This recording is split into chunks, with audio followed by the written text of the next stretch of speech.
Meus prezados irmãos, a paz do Senhor.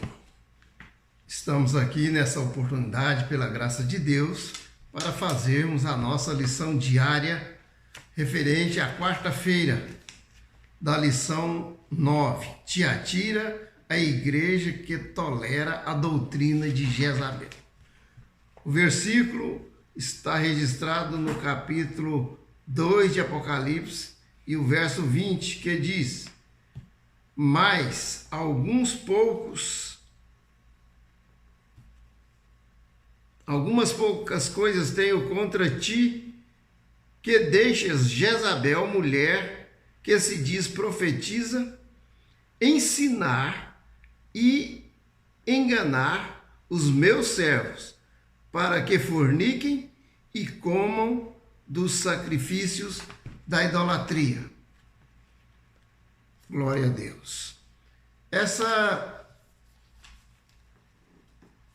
Esta mulher, ela casou-se com o rei Acabe, o qual também já era considerado mau aos olhos do Senhor, pois ele praticava as obras de Jeroboão.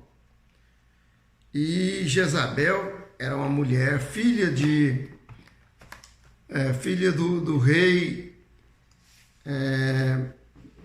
dos Sidônios, né? Etibal, e então ela não fazia parte da linhagem do povo de Israel. Foi já um fato, né, de mistura desse rei Acabe com uma mulher pagã, vamos dizer assim. E essa mulher, evidentemente que sendo pagã, ela tinha seus deuses. Inclusive o deus Baal, que era seu deus principal. E o deus Acera e outros deuses. E ali no auge do reinado de Israel, ela já tinha aproximadamente 450 profetas dedicados a Baal e 400 dedicados a Azera. E foi no tempo do profeta Elias que ela mandou, então perseguiu e matou muitos dos profetas de Jeová, do Deus de Israel, e foi uma grande perseguidora do profeta Elias. Sabemos que Elias, ele desafiou os seus profetas no Monte Carmelo, onde ali os irmãos sabem da história, né? Então, para simplificar, Deus, então, no final, respondendo à oração de Elias, ele consumiu todo o holocausto que estava no altar, lambeu toda aquela água ali que foi colocada de lado, e então deu a oportunidade, conforme o desafio de Elias, ele matou todos os profetas, tanto de Baal como de Azera, levando assim a ira, né, dessa Jezabel, e uma ferrenha perseguição, o qual levou Elias a se refugiar, a esconder da rainha, né, Jezabel. E houve também uma profecia que Jezabel deveria ser morta, né? E os cães comeram a sua carne e lambeu o seu sangue. Isso aconteceu logo depois, quando ela foi lançada de uma janela, e assim aconteceu tudo que havia sido profetizado a respeito da sua vida. Mas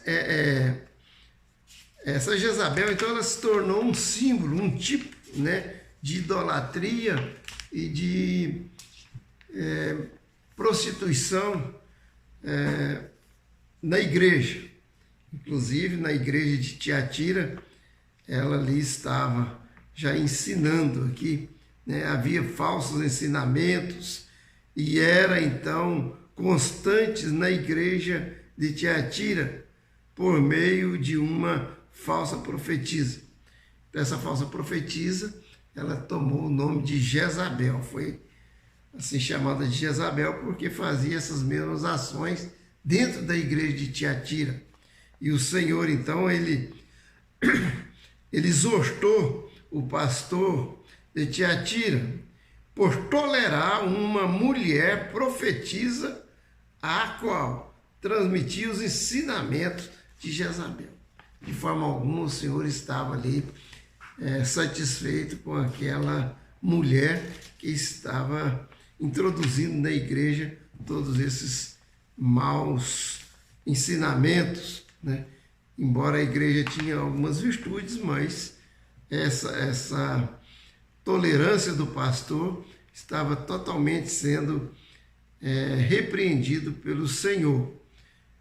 Aqui nós temos no comentário segundo o pastor Jean, ele diz aqui no item 2, né, sobre exortação, diz que essa mulher, ela induziu os cristãos a conciliarem a religião romana e as práticas das associações, a fim de não perderem os empregos nem a vida.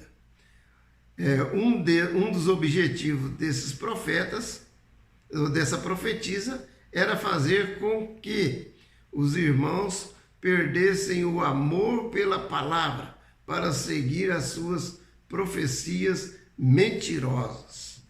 Então, com isso aí, o Senhor, ele condenou veementemente toda essa ação, né, que estava acontecendo dentro da igreja. E, de forma alguma, evidentemente, que o Senhor não aceita essa mistura, né? Porque ali havia aquelas associações de pessoas, né, que se reuniam para adorar os seus ídolos, inclusive o imperador romano e todos aqueles costumes pagãos ali da época da igreja, né, das 7 igrejas que estavam ali na Turquia, né, na Ásia. Então o Senhor, ele se identificou aquela igreja como filho de Deus, né, que não tolerava de forma alguma essa forma de idolatria dentro da igreja. Porque o Senhor é aquele que tem os olhos como chama de fogo, né? E o seu olhar, ele vem a penetrar no juiz, a conhecer todas as intenções ali, né, daquelas pessoas que estavam naquela prática idólatra, profanando de uma forma muito negativa a igreja de Tiatira. Então nós sabemos que hoje pode haver também alguns ensinamentos falsos que devem ser combatidos, né, pelo pastor e por todos aqueles que se empenham em lutar pela santidade da igreja. Sabemos que as táticas, né, a tática do diabo, ela continua sempre, né? Às vezes pode até mudar, mas a estratégia é sempre a mesma. É introduzir coisas que não convém na igreja para assim desvirtuar e levar muitos a perderem, né, a alegria, o contato com o Espírito Santo e desvanecer na fé. É que Deus venha nos guardar, nos ajudar a perseverar sempre firme diante do Senhor. Deus abençoa a toda a igreja, aos irmãos, e que tenham uma boa aula, né, no próximo domingo, ou na sua congregação, a data que assim aprouver a vocês. Deus os abençoe, fica na paz do Senhor.